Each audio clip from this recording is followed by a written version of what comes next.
Pertanyaan kedua, hukum make up bagi seorang wanita bagaimana Ustadz? Hukum make up bagi wanita. Jadi di dalam Al-Quran surat Al-A'raf ayat 31 itu disebutkan, ya bani Adam khudhu zinatakum inda kulli masjidin wa kulu washrabu wa la tusrifu innahu la yuhibbul musrifin. Hai anak Adam, pakailah pakaianmu yang indah setiap memasuki masjid. Nah, di sini ada perintah untuk memakai pakaian yang indah. Hai anak Adam, kira-kira anak Adam itu laki-laki atau perempuan? Semuanya, bisa laki-laki, bisa perempuan. Tapi tentunya ketika berhias antara laki-laki dan perempuan ada ketentuan-ketentuan. Nah, yang ditanyakan ini make up bagi wanita. Boleh wanita berhias, boleh wanita itu bermake up, tapi harus diperhatikan ketentuan-ketentuannya. Yang pertama apa ketentuannya? Tidak boleh tabarruj. Tabarruj itu apa? Berlebihan menampakkan sebagian dari perhiasan dan kecantikannya. Yang seharusnya ditutupi, dia buka. Misalkan apa? Tidak pakai jilbab, nggak boleh. Atau pakai rok setengah tiang, nggak boleh. Ya repot itu. Ngerti tak Pak Salman? Pura-pura ngerti, ngangguk-ngangguk, ya nggak boleh. Itu berlebihan menampakkan kecantikan. Atau pakai you can see, tahu you can see? Apa artinya you can see? Kamu bisa melihat, ya kan? Pakai you can see, ya Pak Muhid. Gak boleh kayak gitu. Yang pertama, tidak boleh tabarruj. Ya, yang seharusnya ditutup tidak ditampakkan, malah ditampakkan. Gak boleh. Yang kedua, aturan berhias bagi wanita itu adalah harus memperhatikan masalah aurat. Ya, gak boleh sembarangan wanita itu keluar dari rumah dengan menampakkan aurat. Haram. Auratnya wanita itu di mana? Mana auratnya wanita? Kalau laki-laki kemarin sempat saya singgung antara pusar dan lutut. Kalau wanita, di dalam kitab Fathul Qorib itu malah disebutkan auratul mar'ati jami'u badaniha, bahwa auratnya perempuan itu semua badan. Tidak ada kecualinya, kecuali wajah dan telapak tangan nggak ada kalau dalam kitab Fathul Qorib. Ini mazhab Syafi'i, seluruh badan. Berarti orang yang pakai cadar itu bermazhab Syafi'i. Memang dalam mazhab Syafi'i ada beberapa pandangan. Ada yang mengatakan satu seluruh badan tanpa terkecuali. Jadi nggak boleh menampakkan meskipun wajah dan telapak tangan. Itu yang pertama. Yang kedua adalah ada yang mengecualikan, kecuali wajah dan telapak tangan. Ya monggo, kalau di sini ya hampir semuanya banyak yang pakai pendapat yang kedua, yaitu wajah dan telapak tangan ditampakkan. Tapi meskipun pakai pendapat yang kedua, bukan berarti kita bisa melototi wajah dan tangannya orang kalau tanpa ada hajat. Kecuali memang ada hajat, misalnya Pak Salman mau ta'aruf, boleh ditampakkan wajahnya. Tapi wajahnya anak yang dita'arufi, bukan wajahnya mertuanya.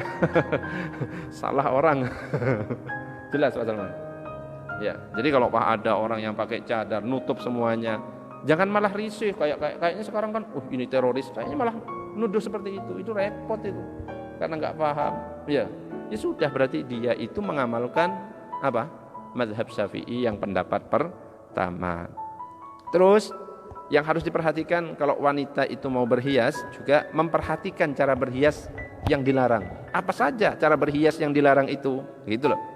Yang pertama, misalkan cara berhias yang dilarang itu apa contohnya? Kalau untuk wanita, misalkan dia berhiasnya dengan menyambung rambut misalnya, ya sudah nggak pakai jilbab, rambutnya disambung, kan nggak boleh itu. Atau pakai tato di sini ya, Pak Salman misalnya pakai tato bunga mawar, nggak boleh Pak Salman. Rambut palsu, ya nggak usah. Ya.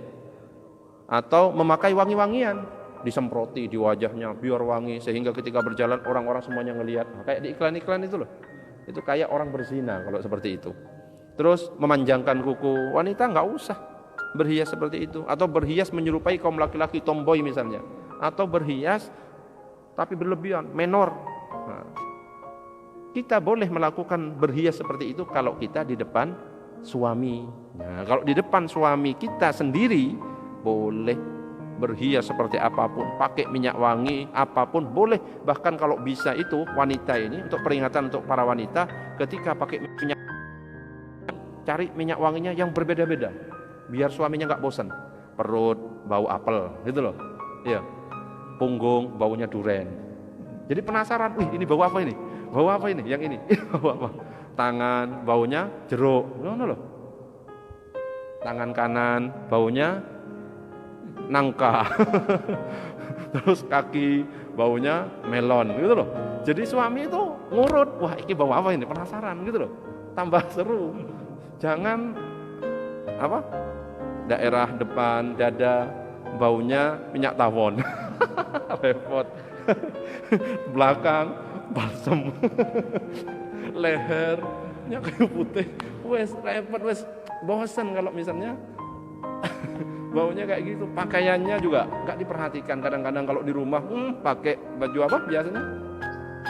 Daster, keteknya lubang. Aduh, ya nggak menarik. Makanya wes gak heran kalau malah ada laki-laki itu yang ngelirik wanita-wanita yang di luar kayak gitu.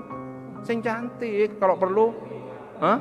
Lah iya, ini ada koyonya. Astagfirullah. Di sini satunya ada timunnya. Repot. Kalau perlu wanita itu ya saat suami datang dari masjid sudah pakaian Cinderella. Wah, apik kan? Wes pakai bintang gitu. Tongkatnya pakai periwah. Saya apik gitu loh. Saya membuat menarik. Nah, makanya ya lakukanlah berhias yang dibolehkan untuk wanita, misalnya menjaga sewajarnya saja. Kalau misalnya mau keluar ya menjaga kebersihan badan. Rambutnya disisir. Memakai wangi-wangian yang tidak sampai ya hanya menghilangkan bau badan saja. Ya, terus mengenakan baju yang menarik untuk suaminya.